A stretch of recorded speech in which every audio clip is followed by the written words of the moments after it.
So I head up the Central London retail team here at Savills. I've been in the market for over 30 years, and over the last 15 years have specifically focused on the luxury Bond Street market in terms of London, principally acting for owners and investors. We also set up the luxury team here at Savills to cover the market globally, which I lead. And fundamentally, as you've already seen from Marie, we work very closely with our research team to really put forward ideas and trends, which we then go and discuss with clients, brands and investors alike. And this is really key. But fundamentally, in terms of our brand activity, we're talking to the retailers all the time. We're going to see them in their different markets, and that really gives us the intelligence to hopefully be very informative to guys like yourselves. Great. Herman. Yes, Herman Kok, good morning. Few words. Joined MeyerBergman 2 months ago as head of research. Was working at Multi Corporation before for about 16 years. Again, research, mainly international markets. MeyerBergman, investment company with a focus on retail, urban mixed use, high street locations, outlet centers, shopping centers. We are mainly doing investments for institutional investors, so active in the market. Core focus on, let's say, the core West European markets, Nordics, to a lesser extent Southern Europe and Central Europe. Great. Marie, we already know you, so that's fine. That's good. Hans. Yes, so I'm Hans Vrensen. I'm heading the research and strategy function at AEW. AEW is a global manager. We have about 26 billion euros of assets under management across Europe. We're across all the different property types, so we look at retail in conjunction with all the other property types. Our initiatives are mostly centered around the French market. Our parent company is Natixis, and so we have the benefit of having a very strong French client base. About 50% of our assets are based in France. Across retail, we have a number of different initiatives. So, of course, France plays a big part in that. Shopping centers, high street. We also have a city center retail fund, which is managed out of Germany, which invests across all of Europe and is very much focused on the luxury segment that Marie has been talking about. So my role in all of this is to, of course, support our business colleagues to make the best possible decisions for our clients and help them with some market insights along the way. Perfect, thank you. And I can see there's already some questions coming in on the Slido app, so that's good. I'll come to those in a minute. But again, if there's comments that you've got to make, or if there's an active discussion that you want to have about any topic, please do help. And I think also Ollie from the cross-border team is potentially here, so if there's any insights that Ollie wants to bring in terms of the transactions, do let me know. Good. Let's start with you, Hans. So retail's been performing well across Europe, Spain to Poland, a lot of capital wanting to move to the east. We're beginning to see some economic recovery coming through into continental Europe. Do you think that's going to sustain investor interest? Do you think that this economic recovery is actually going to boost investor interest in the retail sector?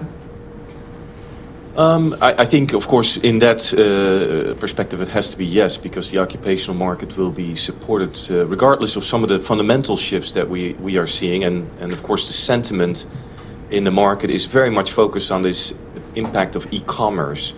And of course, the United States is a little bit ahead of Europe, as in most things they think they are ahead of us. And so we let them think that. But the point is, Europe will be a very different place in how e-commerce plays out, I think. First of all, we don't have the same level of retail space as what they have. They probably built a little bit too much. Of course, they all like to get in their cars all the time and drive everywhere. Again, Europe is a little bit different in that respect. And so I don't see the same impact from e-commerce across the European retail markets. But you're quite right. I mean, the background of where we are today economically is, of course, that the recovery is speeding up. In fact, the Eurozone is surprising very much on the upside. And that means that, of course, central banks might have to raise interest rates. Of course, the UK is a little bit ahead. We raised last week. and then people get a little bit nervous what that means for growth down the line. And I think it's right to say that because consumer debt is still quite high across Europe. So an increase in interest rates will have some impact. So even though we're positive in our outlook for the certainly for the Eurozone, we're very positive, and that will have a positive impact on occupiers and on landlords combined. It's not like it's going to be a complete positive story. So we look out for all the danger signs as usual. Okay, Herman, do you want to pick that up? And also, I know there was some interest in from people that I spoke to as well, and at other events that we've been to, where you've been seeing that kind of phenomenon of dead malls in China, in Asia, but also in the US. And just pick up the point there from Hans in a way. Do you see that kind of trend coming to Europe? I know there was a lot of interest in the room for that. Well, not sure about the fact whether we see dead malls really coming to Europe. Of course, Europe is not one market. It's a mosaic of markets with a lot of different countries, a lot of different market contexts, a lot of different planning systems. So within Europe, I can imagine country by country there will be some variation. Where development has been rather intensive over the last 15, 20 years, parts of Southern Europe, Central Eastern Europe, I can see, some dead malls appearing, secondary locations possibly becoming irrelevant. But looking to Europe in general, I think when we look to the urban planning mechanism, when we look at the retail development planning, in general pretty defensive, in general also pretty much focused on upkeeping and strengthening existing locations. Also focused a lot on, let's say, strengthening historic inner city locations, etc., which of course combines very well with tourism. So in that sense, I think the problem on, let's say, dead malls is less persistent, or let's say less urgent in Europe compared to, let's say, other market regions in the world. Besides that, of course, looking specifically to the US, online has already been mentioned, but online trade in the US is not let's say, that spectacular in the sense that it's halfway UK and continental Europe. I think more persistent problems in the US include, for instance, the strong reliance of shopping centers on department stores as anchor format. Department stores suffering around the globe, with some exceptions. But of course, in the US, the alternative for department stores and anchor is still to be found out, whereas in Europe we have a lot of alternative anchor formats in high street locations and shopping centers. And also I think in the US, let's say when you look at the society, when you look at the consumer market, a sharper polarization, let's say in between status group in the market, with basically the middle class having increasing difficulties with spending. And of course that's still the driver of the retail market in general. Good. I just wanted to pick up, before I come to the UK and Central London markets, Anthony, in terms of and this is a question that's come in, so we've seen what's happening with China, but who are the other big luxury spenders, particularly in that sense, and do they have a different set of countries, cities, versus Chinese visitors? It was interesting, I was in Venice 2 weekends ago, and I would say that almost half the visitors were Chinese. Genuinely, I was amazed. But other groups of visitors, whether that's from traditionally Paris was the Middle East, for example, what are you seeing in terms of other buyers of particularly the luxury side? Probably the two other major groups are, as you suggest, Middle East and US spend.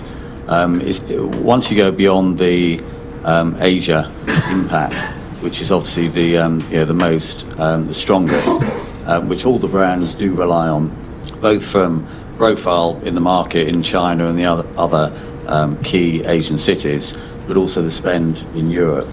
And the way that the brands tend to work, and that's the large groups and the smaller brands, is they look at two parts of their expansion. So firstly, it's strategic, high-profile locations where they look at Asia, they look at New York, London, Paris, Milan as their key markets where they need to open stores to capture that profile. And then it's the more local markets, which Marie was talking about, which are growing, which is more the local spend, the affluent spend, places like Vienna, which I think is a key city. A lot of the brands see Vienna as effectively the opening into Eastern Europe. So whilst it's not that big, it's an important luxury area. And the same can be said, particularly of the Nordics, which is obviously taking up a lot of attention. It's not a huge market, but for the brands, it's a very affluent area, and it has an impact on all the other parts of Europe. So it's profile and more local markets, which is how the brands differentiate between the two. Okay, good. And Herman, maybe just picking up with you, let's have a little look at the other sectors, whether that's budget. I mean, you mentioned already that you've got different types of anchor. Let's look at the other sectors like food, the budget sector, fashion. What's your sense of how those are performing, just as a comparison with the luxury sector? Quite diverse, of course. Looking to the different anchor formats, food convenience in general, of course, a very stable driver of retail locations as anchor format. But of course, within the food and convenience sector, in general, what we see hypermarkets, the large hypermarkets downsizing, of course, having repercussions for the real estate, releasing opportunities, how to deal with that, whether the concept is suitable for that. Then looking to the electronics formats, there we see again a process of certain change, downsizing, of course, related to online, e-commerce, increasing competition from other channels. On the other hand, food and beverage, I mean, that's already for a few years, but for many years it was like a service provider in retail locations just to have a cup of coffee. I think it's a true anchor these days of retail locations. So in that sense, that's new. And of course, fashion, brand stores, increasing in size, flagship stores, value retail, Primark, that kind of formats, of course, growth potential. So a very diverse picture, but in general, of course, providing a lot of opportunities. Key is that, let's say, the concepts of shopping centers or whatever properties are flexible enough to make a shift in anchor composition when that's needed. That's quite an interesting point. So you've got, and is that the case? I mean, let's pick that up in London, for example, where you've got large shopping formats. You've also got lots of high street. How flexible do you think that is, picking up Herman's point, in terms of adjusting that if, for example, Brent Cross suddenly wants to be the gourmet destination, those kinds of things. How flexible is London and the retail stock that we've got at the moment for that kind of trend? I think it's very varied. I mean, that's one of the most interesting things about London from an investment point of view as well. It's the locations are very transparent. So you've got a lot of locations in central London that are run by dominant landlords, whether it be estates or big owners, which gives the opportunity to provide very closely watched tenant mix situations, like with the Carnaby Estate, the Covent Garden Estate, and the shopping centres like Westfield and Brent Cross. And it gives retailers the opportunity to know exactly where they want to go. The food and beverage part is just as important on the luxury side as it is on the more mainstream market. The mainstream market is quite obvious in how guys like Five Guys have come into the market recently, all the coffee shops, which they extend the dwell time in any of these locations. But in the luxury market, they're becoming equally important. And we've seen in areas like Mayfair, where a number of new private members clubs are opening, and over the next couple of years, someone like Mount Street is so reliant on Scott's restaurant being there in terms of bringing some life to the location, and a lot of landlords are now recognising that by doing more important restaurant lettings in these areas to give retailers more chance to generate better income. I was in Hong Kong last week, and Soho House are also about to do some clubs in Hong Kong. So all these key locations are very similar, and each owner is actually looking at the markets in a very similar way. Okay, good. I'm going to come to that again in a minute, but Hans, I just wanted to pick up, just because you're obviously AEW, not strictly a retail house, so you're looking across the sectors.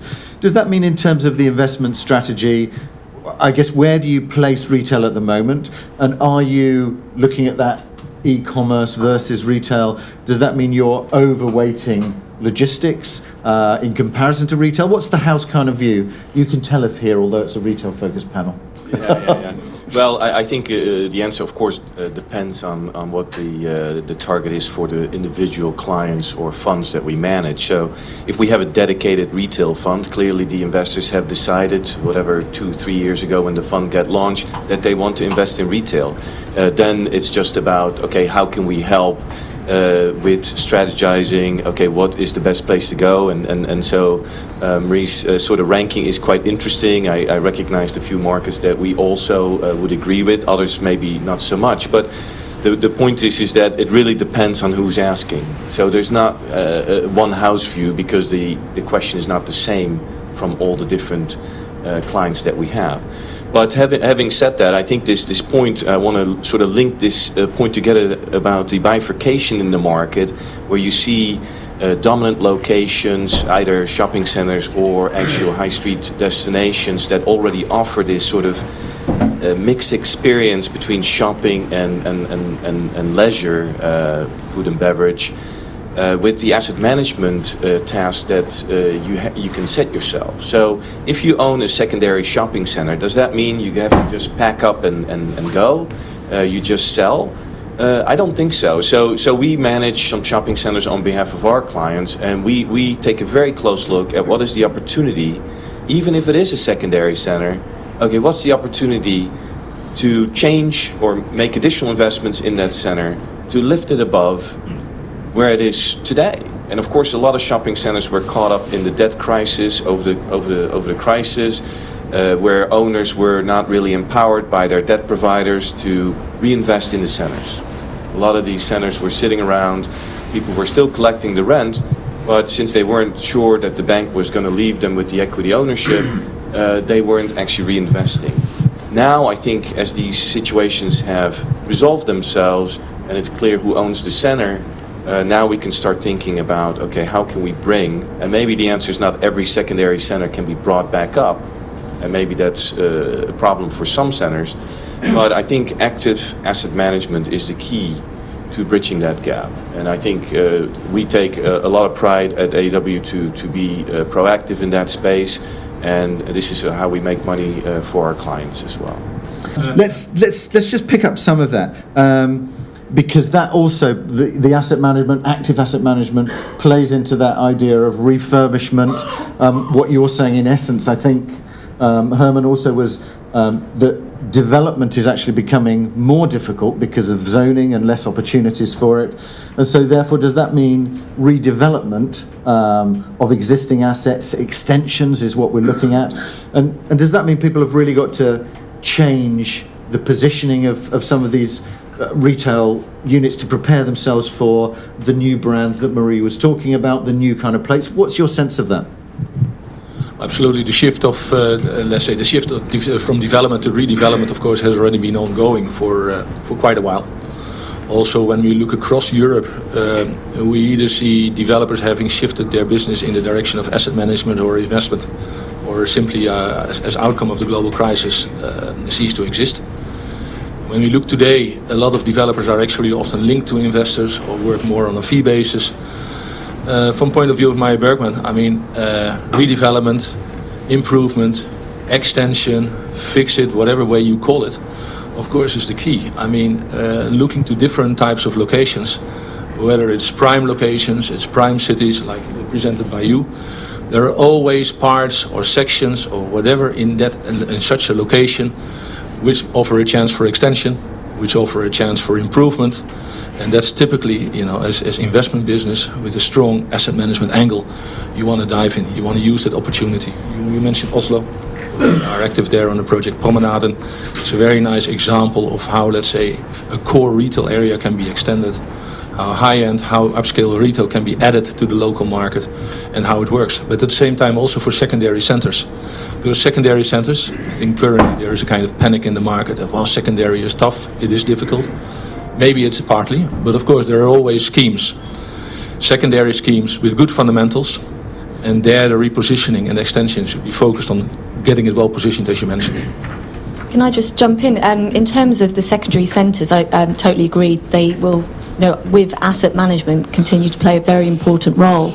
And I'd probably add, retail, adding more retail isn't just the only answer. You know, integrating some other uses, obviously dependent on the location of the centre. So, for example, office space, and that could be co-working. Logistics, you know, online is creating some issues for the retail market, but actually it could be incorporated into a shopping centre. You know, logistic providers and, you know, Amazon are struggling in terms of the last mile delivery, in terms of identifying and having space. Providing some of that additional or overflow retail space to those uses does or could provide some extra value. So have you seen this? I mean, I think it's a brilliant idea, right? Because the last mile suffers because the costs are high. But if you have a sort of semi-dead mall where you can rededicate some of the space to last mile logistics, it would fit quite nicely. Have people already done it, or is this just an idea? Because I think it's a clever idea, but it would be good to see some of the players already doing it, maybe. At this point, just an idea. But I know Amazon are looking to roll out their sort of click and collect service in Europe. You know, not, you know, just doing sort of deliveries, but it could be a footfall generator, and isn't your traditional retail. I think another thing that is quite interesting to me is this issue of control, right? If you have control of a location, you can do this mixed-use sort of redesign of a location. But if you don't have control, like, okay, London is not a good example because you have the landed estates. They either have a vision or they don't have a vision. If they have a strong vision, like the Crown, they can make big changes to certain areas and do a fantastic job doing what you're saying, right? Okay, there might not be any logistics right around here, but there will be changes of use. But if you don't, most high streets around Europe don't have one person in charge. And this is the sort of protection that I think, Herman, you mentioned as well. Even though it's structurally different and difficult because you don't have control of the inner city, you cannot create new destinations as such as a single player. Working with the city, working with the planning regime becomes an essential part of your strategy, right? Absolutely. I mean, working on inner city locations, particularly if you deal with individual buildings, individual properties, you have to combine properties into a block or into a part of a street. It's basically non-stop working with municipality and public authorities. It already starts with the street. I mean, it's public. So you have to make arrangement how the street is being managed, how it's with traffic, how it's with mobility. Good. I wanted to pick up, because there's a relevant couple of questions that have come in on this. One which is on picking up this point of mixed use, one of which raises the question of is there a demand for, or is there a way of driving more of the kind of retail along with residential, so that you're already creating footfall and you're avoiding the kind of urban sprawl in a way. And that was a point that's also, Julie, you wanted to pick up as well in terms of mixed use. So how do we see that, particularly alongside the residential part of it? Does anybody want to pick that up? Yeah, I mean, residential is the obvious, logistically a little bit less obvious, but still a great idea, especially for anchor department stores that might not longer be relevant in the market. But residential, I don't think that's necessarily anything new. I think local planning authorities across Europe have already seen this need for having local retail, also to avoid the congestion of everybody getting in their car, driving to the Beltway and going to a premier destination, so the convenience of being in the local area. But I think that's only going to increase because we have a major shortage of housing, not only in the UK, but probably, I mean, Holland is another example. I mean, they think there's no space, but you actually have a lot of cows still walking around, and you can just kick those out, and you can build all kinds of houses. But the point is, teach those cows to swim. Fine, you know. Yeah, exactly. You know, just eat them up. You know. But the point is that there's lots of space, and so you need to use it maybe a little bit better. But this mixed use idea is a solution that I think people already taking on board. Maybe one of the things, this picks up a point from Julie actually, which is how comfortable are investors with, if you've got a mixed use, that potentially you've got different types of income streams coming in. Does that complicate for them? Does that make it more of a complex decision about investment or not? Well, I think there are two dimensions on that. Of course, traditionally, investors were very concerned about having mixed-use properties. You know, if you deal with a shopping center, if you deal with retail, okay, you know, you don't want to deal with the apartments on top of it, condominium issues, negotiation issues, etc. I think that's gradually changing. I think when you look at, let's say, locations integrated in urban areas, you already mentioned that. I mean, those locations are in fact mixed use. And then again, looking to locations in a city, high street. So instead of, let's say, public space included in the property, real public space, so individual blocks, I think in most of the cases, those are actually mixed use. And of course, having workplaces, having residential, having apartments, will also counterbalance some of the risks investors also, let's say, link to retail investments. Of course, urban mixed use as a product in that sense becomes increasingly interesting. And I think also neighborhood locations and convenience locations. Of course, again, the mixed use concept basically guarantees a durability of the project, an increasing livability of the area. So that again makes it more attractive. And then the second point, of course, is the legal context, market by market. How is it organized? How basically different asset groups, different asset owners in terms of condominium agreements, etc. have to cooperate with each other, and how much freedom does it give an investor dealing with retail? Okay, good.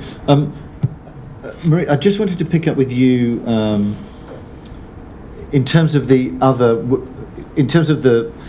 we've got a view on the global side of it. How does that match with the other sectors that you see? Are there broad trends across the industry? Are there trends that you've picked up there that are also broadly across the rest of the market?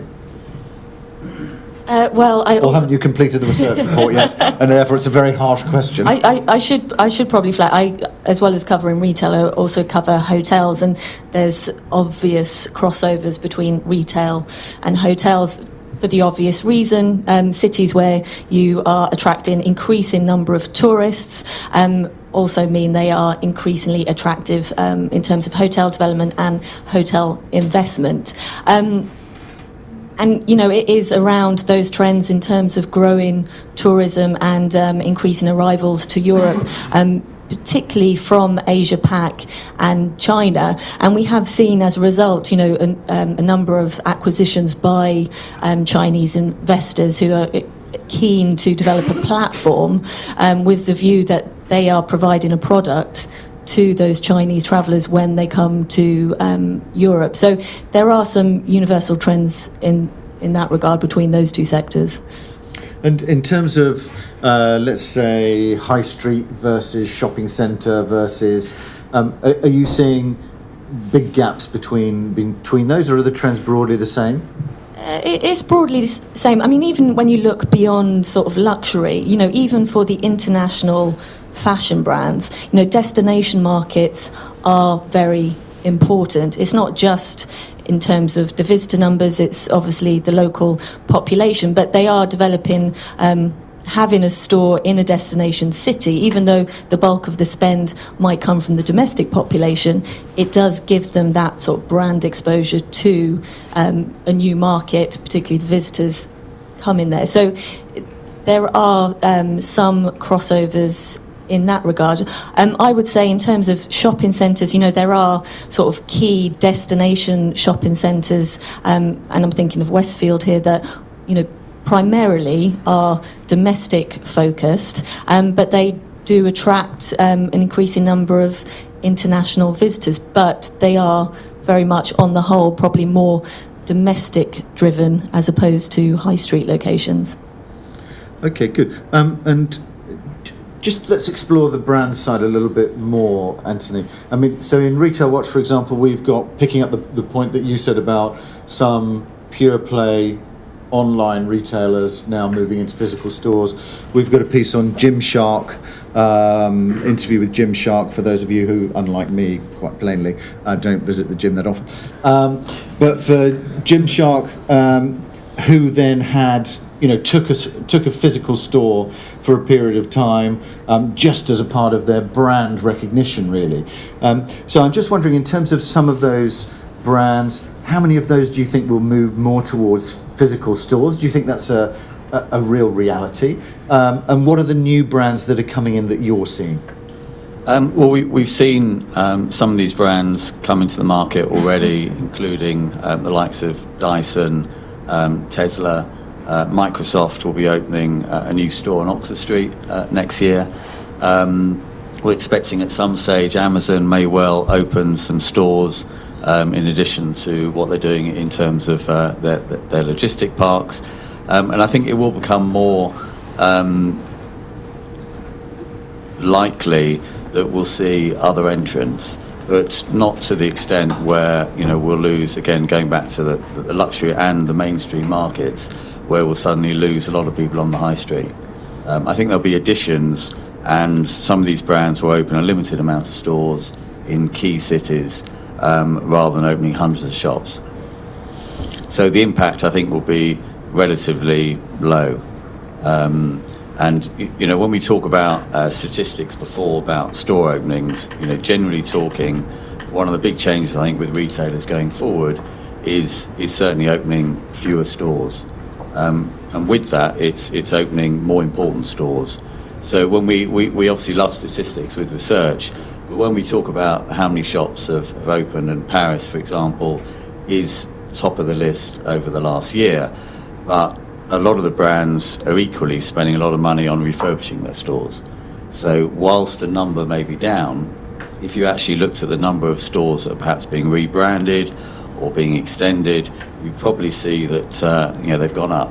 And when you particularly look at the London, New York, Paris markets, you've got to remember that they're very mature in terms of the brands. Most of them are already there. So the changes, when you look at someone like Bond Street and which deals have been done over, say, the last 5 years, probably 50% are relocations, upsizes, brands moving along, and they get replaced most of the time by either new emerging brands from the big groups, so the Kerings, LVMH and Richemont, or some of the perhaps more aspirational spend, luxury, who are going up to another tier, to the more high-end luxury market. So it's, these statistics are all very good, but actually the underlying thing behind them is, you've got to ask yourself, what does it actually mean? Yeah. And there's layers of interesting facts amongst it. Yeah. Well, I think this sort of new retailers expanding and maybe picking top 10 or top 20 markets in Europe on the reverse, which means that they might not. And of course, we're early stages in the recovery still, right? So people typically are a little bit more conservative at this stage. If economic growth is really going to take off, some of these guys might say, actually, we had such a great time opening these 20 stores, let's open another 50, because we can raise the capital, because the stock market might be booming, or they can borrow more money again. But the thing is, what's happening at the same time is, of course, not only the new entrants are maybe limiting their expansion to the top 20 markets, existing operators are also reducing their exposure to also those same 20 markets, which then means that, okay, if we look at Coventry or other sort of second tier, third tier regional market, I don't want to pick on a particular location as such, but the point is that might not be on the list of either existing retailers that have a national exposure already, because they need to pull out of Coventry to focus on the profitable stores that they have and focus on the 20 locations that they want to be in. At the same time, the expanding new retailers coming to the market are still focused on the same markets, which means that you're just bursting at the seams and see big price increases in those same markets, because that's where people are consolidating into that are already in the markets, and the new entrants are coming into it as well. I mean, that is the bifurcation not only in retailers, but also then in locations, which then Coventry might be a good candidate for the logistics idea that you had earlier. But people are very clever, they find ways around it. There are alternative uses because the locations of these, for these retail shopping centers or high streets are central. So there will be alternative uses. It's just we have to find them and figure out which ones are the 20 that are going to be the main focus and which ones are not. So that's happening now. And I've just sent a text to cancel the mayor of Coventry, who's going to be here. But that's, Herman, I think that I think the destination part of it is very interesting, and I think what Anthony said about the brands. Do you think that F&B is going to be, therefore, going to be taking up a lot of space, just like in the high street, for example? Originally, 30, 40 years ago, it was TV rentals. Then people could buy TVs. Now it's phone rental companies and coffee shops. Do you think food and beverage is going to be then the anchor of a lot of these shopping centres and high streets? Is that going to be the attraction in the sense of, if it's not convenient, it's got to be an experience? And does that also play into maybe what Anthony is saying about revamping stores and creating a new image? Is that about experience? Well, food and beverage, of course, has a lot of potential. It has already been growing fast, and I think it will grow in the years to come. Some of the fundamentals, of course, are strongly in favor. Smaller households, increasing shares of single-person households, also a tendency of consumers eating more outdoor, spending time more efficient, etc. So in that sense, the fundamentals are positive, but of course, how is that, for instance, going to play when, let's say, meal delivery at home is going to increase? Online orders, that you basically order your meal online and it is also being delivered. So how is that going to impact physical restaurants? Will the physical restaurant stay as important as it is, let's say, these days? I mean, there are also some tendencies that actually, potentially in the future, it could moderate or even decrease again. And of course, also looking to real estate in many markets, let's say, increasing problems of retail, food and beverage was the solution. It was the alternative. It was basically going to be for that should save the location. But of course, food and beverage, although it combines very well with retail, of course it is catering for the same consumers, often catering for the same locations. The real estate requirements are very different from these retail units, so it's not a guarantee that you can just convert a unit from retail into food and beverage. And you mentioned already experience, location, whereas with retail, often, you want to be in the box, you want to be in the shadow, you want to be, in that sense, let's say, protected against the sun, etc. With food and beverage, for instance, you need terraces, you need outdoor space. So, I mean, there are a lot of elements whether you can question whether food and beverage will work on the locations which become available, or whether you will see that food and beverage operators will just look for new opportunities on the edge or just somewhere else. And in terms of that mix, how do you look at that? Hans, maybe from you, because you've also got very different models in terms of being able to collect rent, potentially, as an investor from F&B as well as from different types of retail. There's no way at the moment really of assessing people coming in, looking at it, buying it online. How does that work for investors? And is that really a problem that is going to have to be solved pretty soon to maintain investor interest? Yeah, I suppose so. I mean, of course, we are seeing already more percentage rent leases. I mean, the 15-year lease that was mentioned before, I will say that I'm a bit skeptical on this front. If you look at the Stratton Parker lease event study, the average lease in the UK is now 5 years. That's an average lease, right, including the 15 years leases that are still there.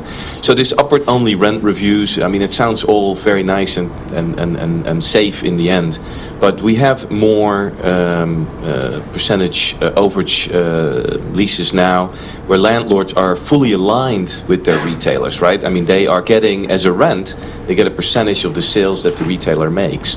Now, that alignment, I think, is actually, it's a different, certainly a different income profile for the investor, so they're taking more risk.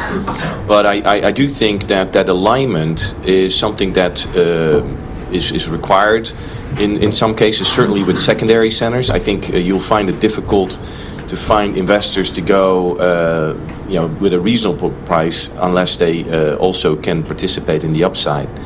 Another thing that is maybe worth mentioning is that retailers are very clever. They use technology in much better ways than most of the owners, and I probably include ourselves in this as well. They're very clever. They use credit card data, they use mobile phone data. They know exactly where you are in the store. They know what the sweater is that you're looking at.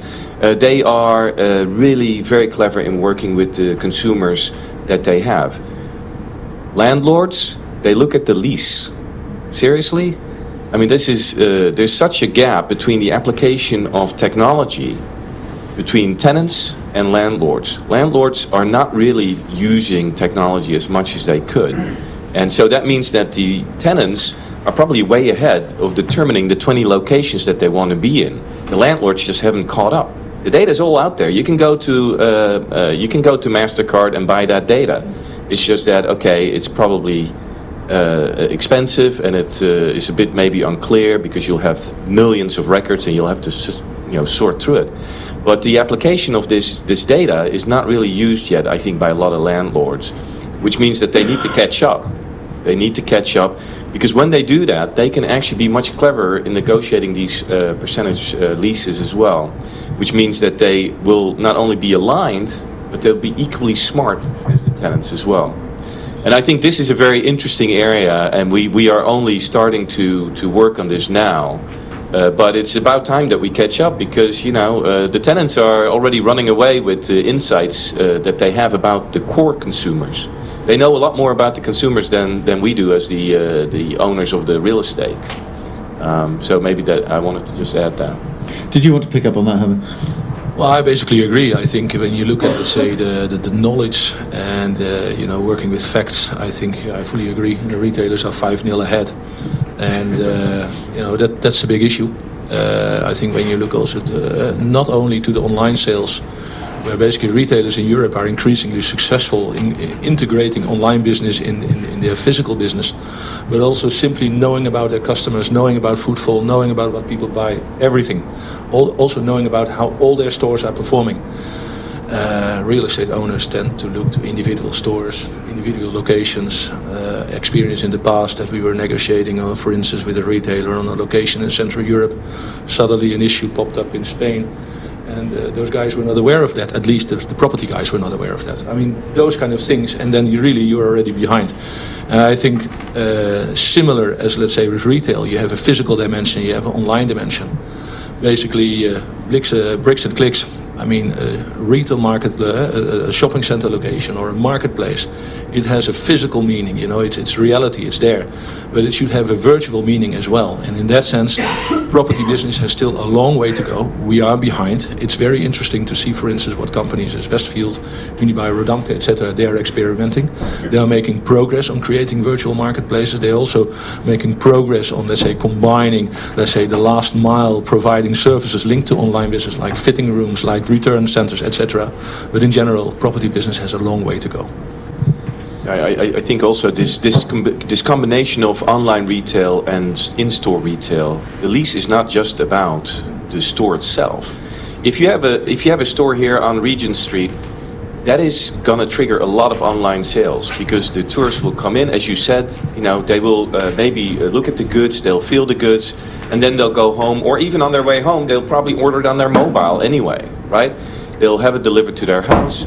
But the point is that store is the trigger for the online sales. So as a landlord, you should be clever enough to capture not just the sales at the store, but actually your share of online sales that retailer makes. Now, if we're clever enough to do that, then we can give the retailers a run for their money, and they'd be paying for the value that we add from that location. Right now, I don't think that's happening yet.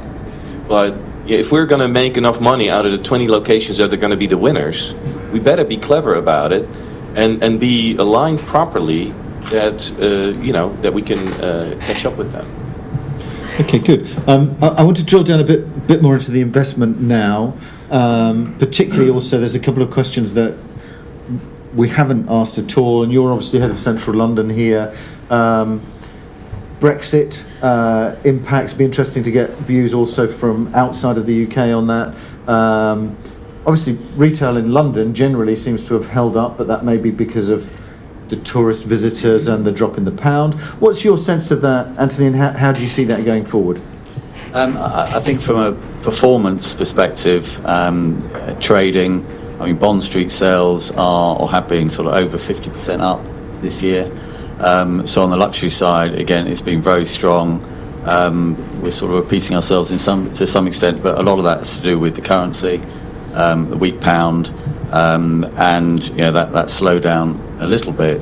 Brexit, unless there's people who know information that we don't. It's very hard to predict. So I think in a lot of instances, whether it be brands deciding to slow down their expansion and using Brexit almost as an excuse, it's just really getting people to pause, because no one really knows what the impact is going to be. So it hasn't necessarily stalled expansion in London, and the market is still optimistic. I think from an investment profile perspective, the comment that's made over and over again is the London market is very transparent. The lease structure, the type of retail platforms that are created, and it's more about wealth preservation a lot of the time, particularly from the Chinese investors who have been very focused on central London. And from your point of view, and from yours, Herman, actually, in terms of the capital, let's say, that's coming into your funds as investment managers, is there a pause in that capital thinking about the UK, or do they see it as an opportunity because maybe there's assets that they may not be able to buy at the moment? And a second one to that, because I think it's important, is actually, are there any assets to buy in terms of large shopping centres? I mean, is the market, is there any liquidity in the market anyway for you to actually make a purchase? Is it so tight that all of this is broadly irrelevant in terms of what may or may not happen with Brexit, because everybody already owns it and they don't want to sell it? Yeah, I think that's probably where we are. I mean, there's been some partial sales in Blue Water that traded, right? In fact, I think it didn't trade maybe as strongly as it was expected to. But there's no distressed selling, right? So everybody's just hanging on to, if you're looking at the top 20 or 30 shopping centers, I don't think there's going to be a lot of transactions in that space at all. People are desperately maybe trying to sell some of the secondary and not meeting their valuations, right? And then they just take it off the market and try to be clever about asset management.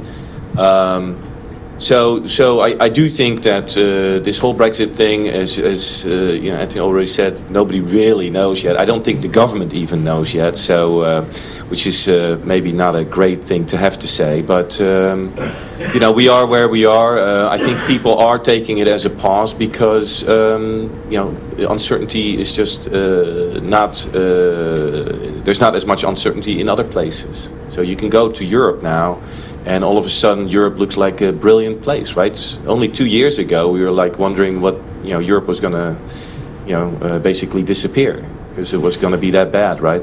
So this roller coaster of sort of awareness of political turmoil and things like that, it's interesting, but actually business goes on, right? So I think I'm quite relaxed. Our investors maybe use it to maybe pause some of their plans, but I think they'll go ahead anyway down the line. And perhaps they look at the rate environment and they think, okay, maybe now is maybe not such a bad time, because rates are just going to go up as the economy is going to pick up steam. So, Herman, you want to speak that up? Yeah, turning to Brexit, I mean, in general, investors, of course, do not like uncertainty. And, already mentioned, we don't know what's going to happen with Brexit, how it's going to look like, whether there is going to be a substantial Brexit, a lot of questions. Talking to investors, discussing with investors, of course, the UK, questions are being asked. It needs explanation. I think when we look into the market, you mentioned already London. I mean, it continues to be, of course, absolute prime, and it can weather a storm.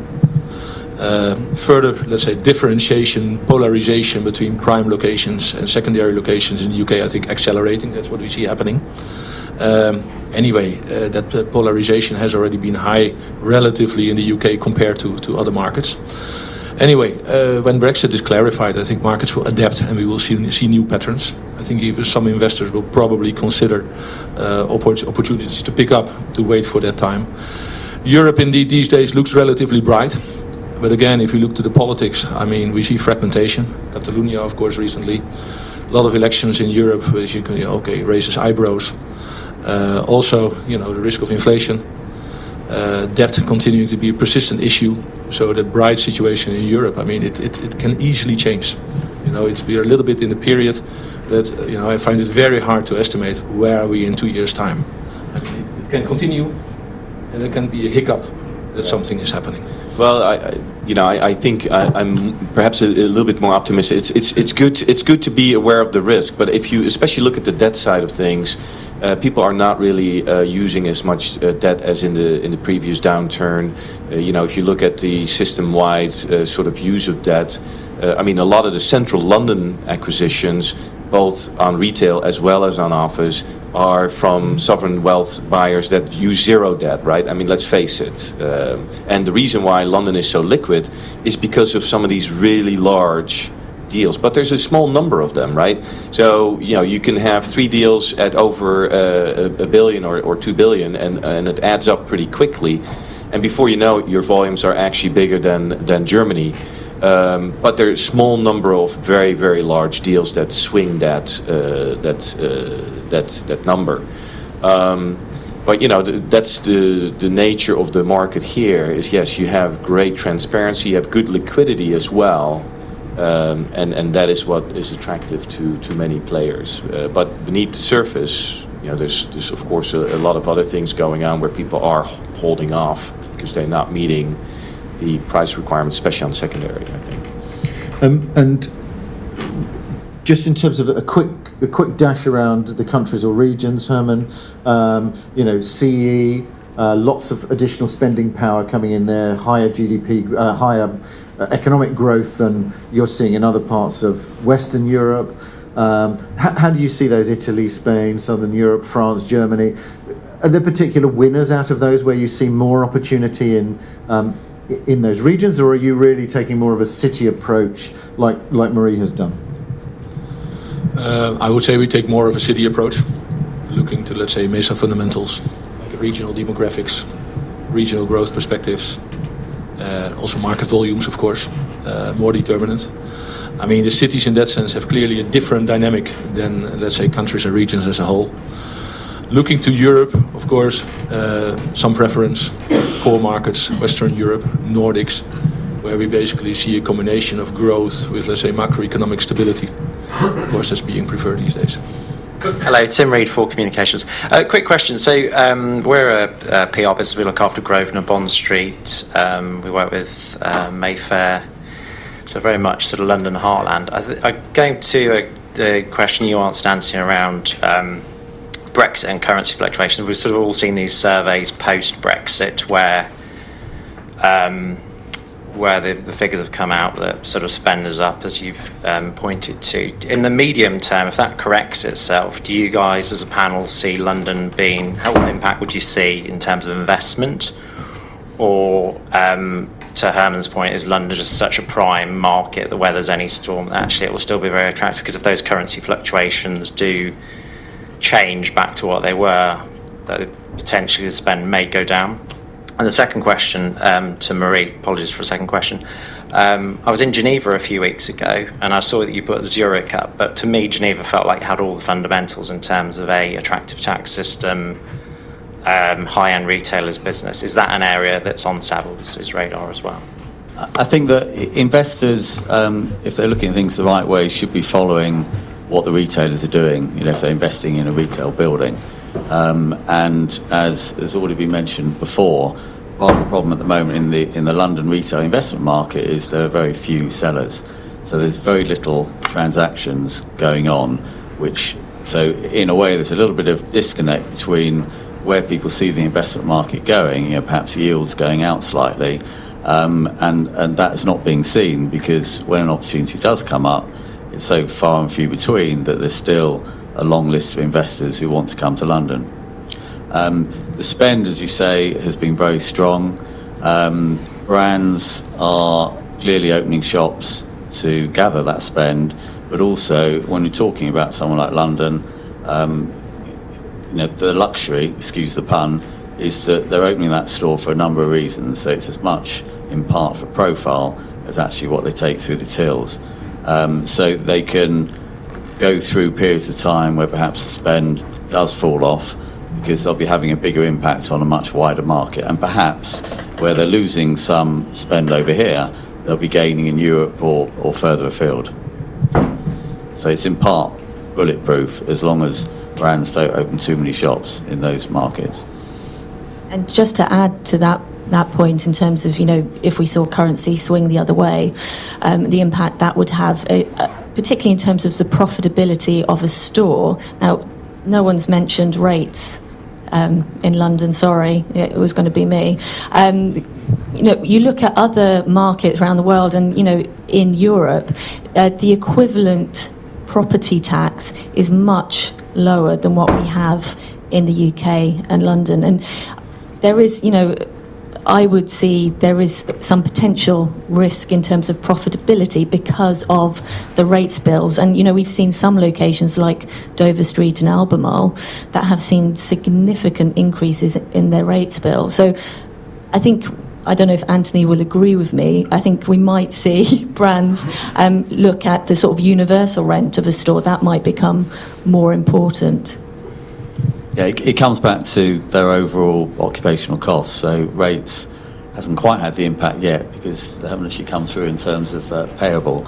There will be an impact, and again, it goes with if a brand, the maximum capacity was perhaps to have 6 shops on Oxford Street, given the length. Going forwards, we think the likes of H&M will have 3 or 4 maximum on the street. And that's taking into consideration the difference in rates and other taxes going forwards. Mary Reporters had said the other day that the High Street review seemed to have been a waste of time. Would you or would you not agree with that? But the bigger question I wanted to ask was, in continental Europe, what trends are you seeing in terms of spend and retailer trends, but as between shopping centres, edge of town, and the traditional main streets? Germany and France in particular. Well, I would say, the Porter's review, that was no surprise that it was a waste. I think people already knew it was a waste of time before she even started. But in terms of, occupational demand across Europe, I think going back to my previous points and, points that others on the panel have raised, it's around polarisation between, prime and secondary. I think if you're a prime high street, prime shopping centre destination, in terms of occupational demand, that remains very robust. There's probably perhaps a bit more of a question mark in more secondary locations. And I think then it comes down to asset management. It doesn't mean they're not good retail locations. It probably just means that in terms of total quantum of retail space, they're probably a little bit overserved. And, the option then is to look at some alternatives for that excess space. It still works as a retail location, and domestic consumers will still go there, but it's just providing the optimum amount of space. Yeah, I think that sounds right. If you look at the French market, there's a lot of out-of-town retail warehouses that are anchored by hypermarkets. I think some of the corporate names, of course, have sort of gotten into some trouble where they need to downsize some of their footprint. The fact that Carrefour expanded into China and then had to pull back, that is nothing to do with the French local retail market, but it has a big impact on the corporate that then has to rationalize even their domestic footprint. And so even though that, we can talk about locations and think about real estate in a very local sense, these are in many cases global companies. As far as your tenant alternatives from Carrefour or other huge retailers, the options are getting less and less because there's consolidation in that sector as well. Because the competition is very strong. Okay, some of the German supermarket chains have come and even to the UK and upset the local market. We will continue to see that, but that means that corporate events in large retailers can have a big impact, sometimes also on local stores. And then the point is, if they blow out of whatever 10 or 20 stores across France, is that a locational trend? Is that a fundamental trend, or is it just a corporate event where some CEO had made maybe a few bad decisions and now they're paying the price for that? And so it's a little bit difficult to answer, but in the end, the choices that they will make to close locations will be based on the strength of locations. And so in the end, you still come back to that. If I may maybe add something to that. Of course, it's for a major part linked to corporate events. But for instance, living in Antwerp, Belgium, last 10, 15 years, I have seen, let's say, the grocery sector, the supermarkets, almost shifting for a major part from, let's say, car-driven, suburban, main road locations to convenience locations, urban fabric, pedestrian access, bicycle access, locations even without parking. I think that's going very fast. It's just an example. But if you look at France, where basically Carrefour and Auchan for many years were basically just the big hypermarket guys. Then in the late 90s, indeed, the German competition, Lidl and Aldi, came in.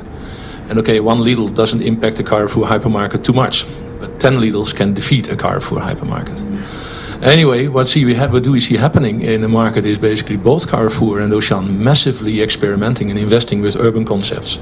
Neighborhood locations, town center locations, the marché concept, so like market, basically completely focusing on food. And of course then the next structural change is a hypermarket being 50% food, 50% non-food, with big consumer electronic giants coming up, online sales, etc. Hypermarkets increasingly focusing back on food and skipping particularly the durable non-food. So I mean, I see in that sense, of course, concept changes, but also location-wise, at least in Western Europe, a shift of, let's say, retail back into the cities, into the neighborhoods. And, you know, fundamentally it's reflecting the way we are living our lives. You know, I suppose we've become increasingly time poor, and we have more people obviously moving into cities. That's a trend we've seen over the last sort of 100 years. But in terms of how we live our lives, we're eating out more, and we probably don't want to do the big 1 week shop anymore. It's more about the convenience and frequency, and that's why, you know, brands such as IKEA are even, you know, looking at city centre locations. Especially if you have congestion in many cities, right? So to get in the car, sit in traffic, spend an hour in the car before you even get to the store to do that weekly shop, people are just not interested anymore. I go to the shop after work every day on foot or on bike, and you know it has been many, many years ago that I was at a supermarket with a car. I don't even know anymore how it works. What, your car or? The car still works, but just to throw in one, it's probably a bit too forward-looking, but driverless cars, and that when they actually come into our cities, that will probably be the next sort of driver of significant change in terms of sort of retail property. Yeah, I mean, we're going to do a session at MAPIC actually on innovation, and one of those things will be because obviously there's a huge amount of space that is dedicated at the moment to car parking, which could potentially have alternative use if people don't need to park their car because it's simply a pick up and drop off. We're pretty much out of time. I've got one last question, which is just to force you to make some investment predictions for these kind people here. Originally we were going to do this on budget, but as soon as I'd seen the guest list and the registration list, I knew immediately that this was a luxury audience, so we had to, I could just tell. Let's start with you, Anthony. What's the trends that you're seeing from the brand side? Does that give you an indication of where you think people should be investing? And then we'll move down the table. So based on the work that you're doing, what does that lead you to think you should invest in, whether that's a type of sector, whether it's a type of asset class, or whether it's a city or location? Anthony? Just briefly, in terms of the ultra-prime luxury market, I don't think that market will be compromised at all. In fact, I think it'll grow. So I would just suggest that if you're looking at prime locations in any of these cities, and there is a focus on luxury, don't compromise to a secondary location for that particular sector. Okay, Herman. Well, of course, it depends very much what your general investor strategy is. But I would say, we like urban environments, we like town center environments, we like mixed use. And of course, then you can really go for the absolute prime pitch and go for the top price. But being involved in asset management, being involved in redevelopment, fix it, we really like to find those locations which basically you can create value, which you can add value, and basically support a further development turnaround of those core areas. And besides that, outlet centers, we haven't been really talking about it, but I would say relatively cycle-proof. Fantastic product to invest in. Okay, great, Marie. Hopefully you all know what my top picks are. Just a test. It's just a test.